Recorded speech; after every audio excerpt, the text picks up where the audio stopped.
Welcome, everybody. This is Financially Speaking with Jason LaBarge. Our newest podcast episode is going to include a special guest today by mother, Barb LaBarge. Happy to have you here, Mom. Good to be here. And my mom is prepped and ready to go. We asked her to join us last week, so she put together some notes. It looked like she had to go deep down into the vault to find some good things to say about her son. I have lots of good things. Kidding. And so I wanted to bring my mom on so all of you could kind of learn a little bit more about me. And all of you have really already got a piece of some of my mom's lessons with some of the things you've heard me say at seminars, and the book title is credited to her. But first, I just wanted to, Mom, why don't you just take a few minutes and tell the audience a little bit about you and your career and a little bit of background on you. Okay, thank you. I was in special education. I spent 40 years working with students that had emotional disability. Originally, I spent 17 years in a residential facility, not myself, but I was the educational director. Worked with students that weren't able to live at home. Then I was asked to apply for a position with the Rapid City Area School District to develop their programs for students that had an emotional disability. And eventually, I had about 25 teachers that went from preschool on up to age 21. And I did that for 23 years. And it was very rewarding. One of the things that I got to do would kind of be like Jason. I did a lot of in-service for teachers, administrators, and parents on some techniques that work effectively with these type of students. Yeah, Mom, I think it's important to note a couple of things. Number one, you were very well respected in your career. Obviously, as a young kid, you don't know about that. You're not really paying attention or whatever. But as I've become an adult, to now realize how well respected you were in your particular profession, how hard you worked, and then for every day, for that meal to be on our plates, not 5:35, not 5:25, not 5:45, 5:30 on the nose every day. I'm talking every day, which was really something. I mean, I look at my house, and Lacey's a great mom, great, housewife. But our house looks like we live in it. There's kids in it. There's stuff. Sometimes we eat dinner at 6. Sometimes we eat dinner at 6:30. Sometimes 7. Not at the LaBarge household growing up, man. That house, A, was spotless.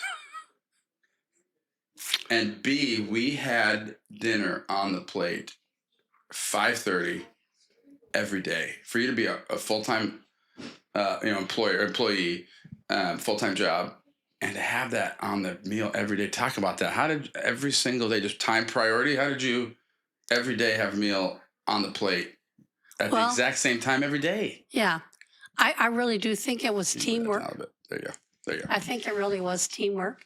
I kind of planned our meals. I would have things sometimes for your dad to put in the oven on time bake when he came home at lunchtime. And I guess it was a priority to, when my husband got home, we had dinner, and then that was my time to spend with you boys. So I wanted dinner to be out of the way. And I admit that I teased people that I had enough OCD in me, Yeah, you did. which is this obsessive, like, routine, structure.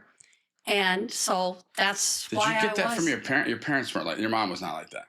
No. Yeah, your mom was not like that. My mom was very laissez-faire, but my dad was very structured. Yeah, he was. Very organized. Yeah, he was. So I have to give him credit for that. Yeah, I always say Dad was more the knee slapper, quick-witted, but then you were the, I want to say all work, no play, because you had friends, you did a lot of social stuff. But man, I have come to respect in my adulthood the fact that we had dinner every single day at 5:30 on the nose. And you And you Impressive. probably got frustrated that even if you had basketball or baseball, I would bring the dinner in the car for your dad to eat. Totally. And you always thought, why can't we go to the concession stand? Totally. And I just said, we're not eating that garbage. Or even lunch, man. I packed your lunches, yes. God, the Ziploc bags. I mean, God, you'd say this. So my brother and I would literally see these Ziploc bags. So yeah, that was. We grew up in a household that was very routine, and I think at the end of the day, though, that's what really helped me in adulthood. Because like you even see it with children. I would go to my with our kids, and I'd say, Lacey, it's okay if they do this, or if they can stay up a little bit later to do that. And Lacey would be like, no, they gotta on the routine, and I get that. But man, seeing it as we were kids was just something else, man. Where a housewife or somebody that doesn't have a full time job, okay, they've got the day to put the meal together and have it ready to go. But to have a full time gig that you were performing on and well respected in, to then do the household duties, and you got dad too, man. Dad, I'd come home from lunch in high school, and he'd be there vacuuming. I mean, he'd be vacuuming. I mean, so our house was very great growing up, and what I think a lot of our audience will identify with is just some of the one-liners. Dad had some good one-liners, but really the ones that have stuck with me have come from you. 90% of life is showing up. My personal favorite, and I tell my kids all the time, if it's meant to be, it's up to me. Where did that come from? What's the history? Did you make that, or does that come from profession? Well, I think part of it is I can't take total credit for it. Sure. But professionally, I was always looking for phrases that would be, letting the teachers that I worked with know why you talked about our house being structured. I always said kids need structure. They may not tell you they like it, Right. but they function better when they know they're going to have dinner, when they're going to take a bath, Right. when we're going to read books, or we're going to play Right. games. And it's time singing the little goofy songs about, Right. picking up toys. So maybe that's the thing that both your Because father you and had I, a ton of them. we really, yeah. So that third you, row, Third Avenue, second row, from Second Avenue. Sorry, but yeah, no, that was great. There was a lot of that stuff, and I think the other thing that you probably heard your father and I say is you have to have humor. yeah, You can't take everything very seriously. You have to pick your battles very carefully. And then you have to have humor. Because without laughing at yourself or laughing at some of the things your kids do, you can take life too serious. Yeah. So the things that I did think was serious is, sometimes kids want to blame somebody else for everything. yeah, Oh, it's the teachers, it's my friends, it's my parents. And I think I wanted both of my sons to be able to function independently and responsibly. And so I thought it was up to me to emphasize that you look in the mirror and you say, if it's meant to be, it's up to me. yeah. And I'm not going to take all the credit because you have worked hard, your Yeah, brothers for worked hard. But I think that I started planting those seeds of you have to look at yourself, look within, what's important, Yeah. what are your values. And so if I can give you some funny little phrases, like if it's meant to be, or saying that, and I had to say this to a lot of parents that had a student with an emotional disability, is you don't want to come to school. It's hard. It's very hard to fit in and make those right choices. But really, life is 90% showing up. Yeah, showing up, And when yes. you show up, then it's amazing how it's a little easier to put the effort into making those good Well, choices. colleagues ask me, Jason, what you've started LaBarge Financial on your own, and you've grown it to this impressive number or whatever. We are well respected in our industry, and people ask me like, how'd you do it? I'm like, I show up. I show up every day at work. I mean, there's no secret sauce. There's no, I literally show up to work every day, and I work. I And agree. that's, I'm not taking days off. I'm not golfing. I mean, obviously we take days off. We go on vacation. We have fun. Right. Yeah. But and I think that's the other thing. It's important that both Ryan and I, my brother Ryan, are incredibly hard workers. And we saw that from you and Dad. Dad was a hard worker too. And I think it's important that our audience hears a little bit of the background on you and Dad's thinking towards money. What was your towards financial planning, that kind of Right. thing? Because you guys were uber responsible. Like, Well, thank you. And your dad's first boss when he yeah, worked at there you go. Sealy's Fine Clothing, Yeah, and we had just gotten married. And, and I was fairly young too. And so you're always thinking about, okay, you've got rent, you got groceries. But Larry goes, honey, my boss told me you got to pay yourself first. yeah. I said, what are you talking What are you about? talking about? Yeah. He goes, you have to set aside before you start paying Yeah. all your bills. Yeah. You have to set aside money. And so I learned from him. Yeah. We went down to a financial planner and Heisley? huh? Don Heisley or no? Oh no, Heisley way was before that. later. Got it, yeah. No, it was through Dane Rauscher, Got it. and his name was, well, I Whatever, can't remember doesn't because we matter. had several. But anyway, so I think we got in the habit of thinking this money is going to go towards our retirement. Yeah. And then we set up a separate savings account, which I learned, like I said, I learned from my husband how important it was to say, this is for the fun things. Yeah. This is for vacations. Because we did or fun if you have- stuff. Like we did. Yeah, for vacations or getting a new car. So there always was money in the savings account for that. So I think that's what I'm sure you do. I've seen you do with your clients, is you have to put your money in different pots or different baskets Yeah. based on what goal. And so that's what I think impresses me. Well, So can I tell you one of your jokes, your stories about? Yeah, absolutely. I always wonder, when you look at your children, you wonder where they got some of their values. Well, when he was maybe only 6 or 7, maybe in first or second grade, he loved to look at the encyclopedia. Yes, that dates us. Yeah, I He did. used to love to look at the encyclopedias and look at every president and study all about what was on the $1 bill, what was on the $5 God, bill. I would draw it too. And he would draw it, he would color it, and he would make sure the wording was perfect. Like and I would so draw dollar bills. Yeah. Like $50 And then bills. he would cut them out, and he loved like the $500,000 bill and which president was on it. Yep. And I would just kind of chuckle.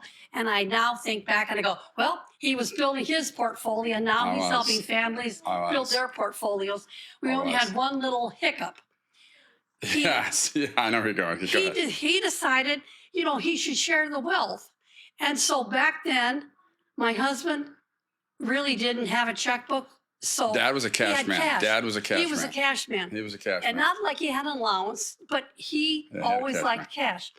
So one day, some of his friends' moms called me. They said, Barb, Jason gave my son like $20. I think Then it was more another like that parent called 50. me. And then the teacher told me, yeah, Jason was giving $20. And I said, we'll have a little discussion tonight about he can't share his father's money. So, Yeah, I think I found it in the sock drawer. Or something. yeah, where Larry would hide his money. Anyway, I think he regrouped, and now hopefully God, he's I think I helping blamed it. I people. think I tried to blame it on He's- Ryan. He's helping your families hopefully save their money and not somebody I else's. did read. I read those encyclopedias. I would read the encyclopedia and then I'd go outside and love to swing that study. baseball bat. Yes, That baseball. yes. So yeah, we. I think it's important to note too that you and Dad didn't come from families that were super wealthy. No. Either. And both. That's why I was talking about Lacey's family. All 4 of her grandparents all had college degrees, which for South Dakota for that generation is really something. But your dad was a truck driver, a good one, a well-respected one, but he was gone. Your Yeah. mom was a housewife, Right. where Dad's dad was kind of a rancher. And then his mom, grandma, was a housewife and then worked at school of Right. mines. Right. Yeah. But Right. not that they were irresponsible or anything. It was just a product of the 30s. I think that the thing that probably impacted both of my parents is they each lost their father at a very young age. Yeah. And so Florence money did was too. hard. Florence did too. Oh, yeah. I didn't realize that. Yeah. I knew that her- Frank's dad passed. Yeah. Yeah. My dad was only 4 years old when Wow. his dad was killed in a farm accident. Ah, My other grandfather died. He was older than his wife, but anyway, my grandmother had to take I was a in, tough old bird.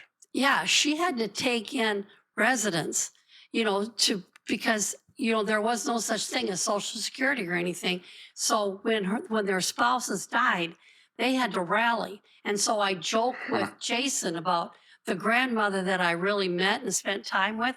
She was a tough old bird. She owned a little tiny farm, and she was such a hard worker, and but not very, affectionate.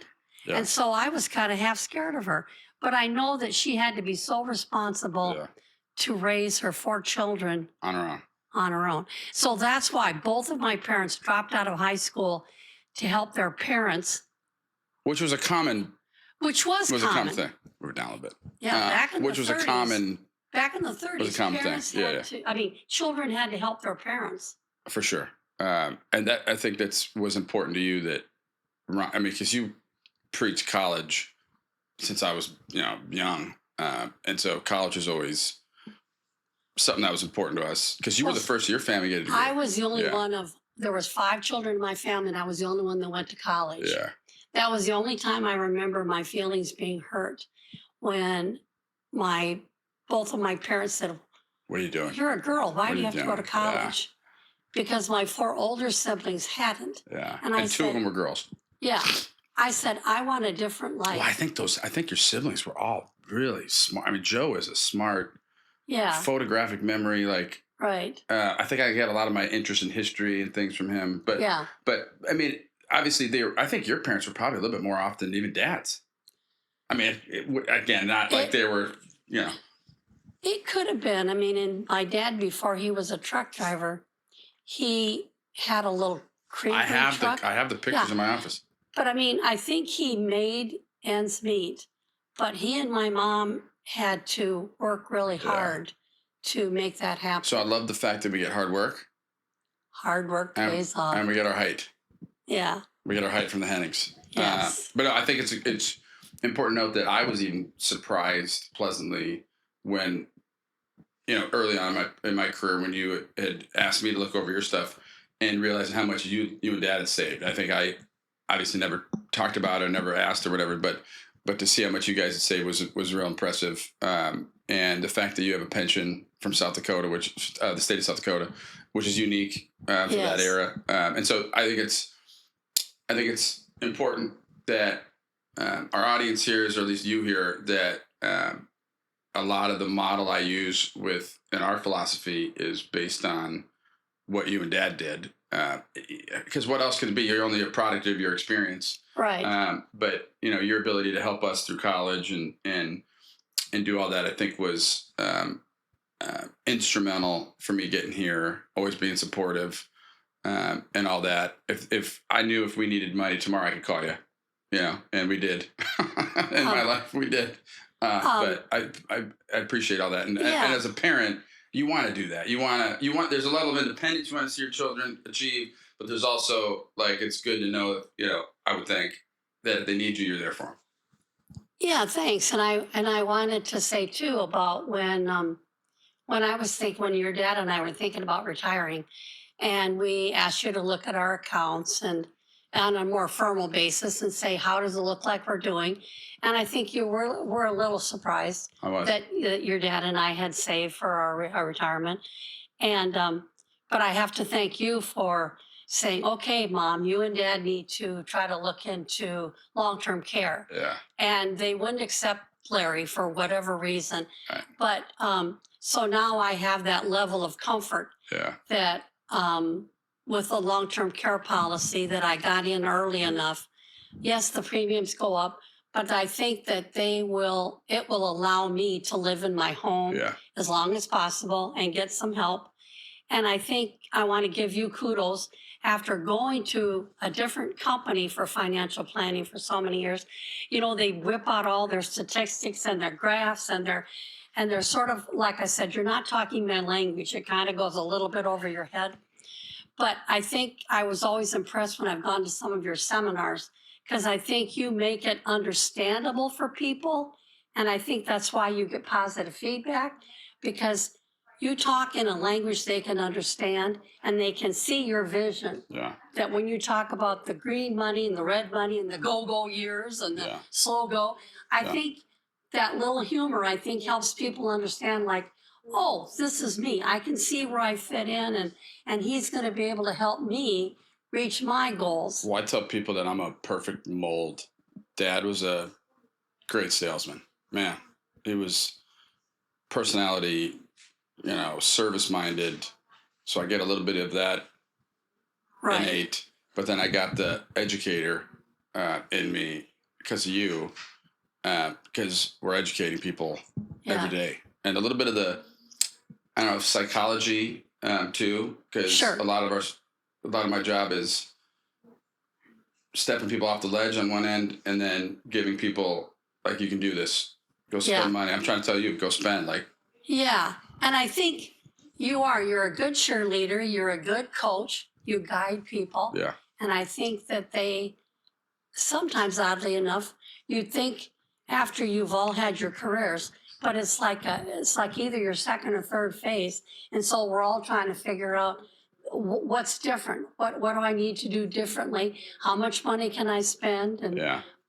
so I think you really So do you still help struggle with people. that too, because we all do. Yeah, We all do. because you just don't want to outlive your money. Yeah, And so you don't want to go and be frivolous. yeah. And I think it's a paradigm shift that you spend Yeah, your time. whole life saving, and then all of a sudden you're supposed to spend. I know it's weird, And right? so it's just a little bit of a difference. It is, and so I try to go years, because you're going to get to a point where you don't want to, where you Right. can't. Right. And so that's why I encourage you, whether it's a trip to Australia you're talking about with your friends, or whatever it might be, that's something important to Yeah. continue to do. So before we close up here, why don't you tell a story or two about Okay. me as a kid? Okay. The other experience that I thought really lended itself to his diversity now as a financial planner. When he was in 6th grade, he got the Student of the Month award. Oh, They had cores. And, and of course, his father and I were very, very proud of him. But it was when they explained why they had chosen him that it just warmed the cockles of my heart, because the teacher said, with the special needs students, he's willing to have them be a part of his group. When it came to the coaches, they all said, he's not the bragger. He's not the, jock.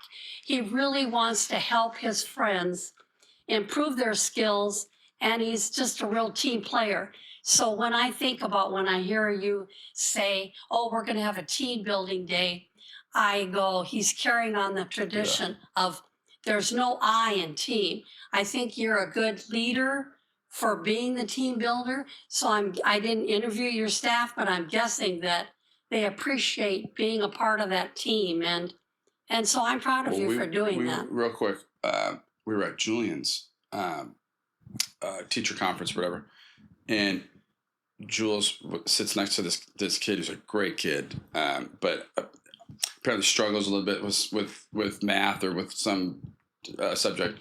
And the teacher first told Lacey that, like, man, Jules was the first one in there to try to help him. But then later that night, ironically, we saw the parents, and the dad was like, Jason, come here. And he just went on and on how much Jules is helping their son. Like, hey, we can do this. Like, come on. Like, this stuff. It was like similar story. So I think it's in here, because I always tell people, you can teach somebody the skill set of the job. You can teach somebody, all those sorts of things, but you can't teach in here. You can't teach the love, the passion. I think that's something you had for your career.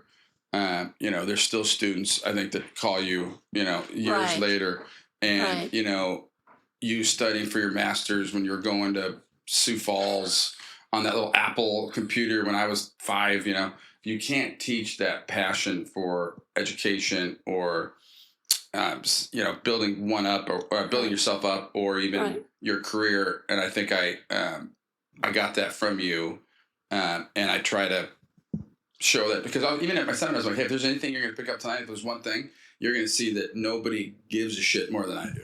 Nobody does. I think you are committed to your families and your Yeah. clients. And I want to say that that empathy and that compassion is so much better than the know-it-all, Yeah. the Yeah. person. And I think whether it's Jules or you always had that. You Yeah. always wanted to help people just because they were your friend. Yeah. And sometimes middle school is rough because not everybody thinks they can be a friend. They think Yeah. they have to be elite.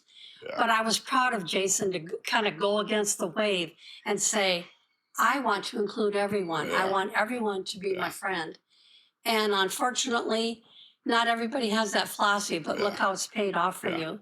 And I think you model it when I see you say, we're going to walk for Alzheimer's, Yeah. or we're going to donate to different things. Yeah. I mean, you give back. Part of life is giving back Yeah. and saying, I've been blessed. Yeah. And you model that for your Totally. children. And so I think that tradition carries on.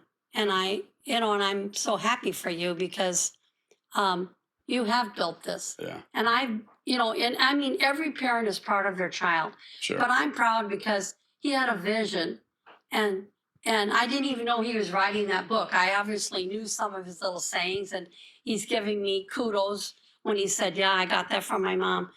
But I think it's just you know where you want to go, Yeah. and when you say you want to be a one stop, Yeah. you want to have enough diversity and Yeah. skills here and expertise that clients or families will come here and they'll say, do you know anybody that knows anything about Yeah. Medicare? Do you know anybody Yeah. that knows anything about estate law? Yeah. And so I think people appreciate it. I know I do, because you just don't know where to go, who to ask, Yeah. and who to trust.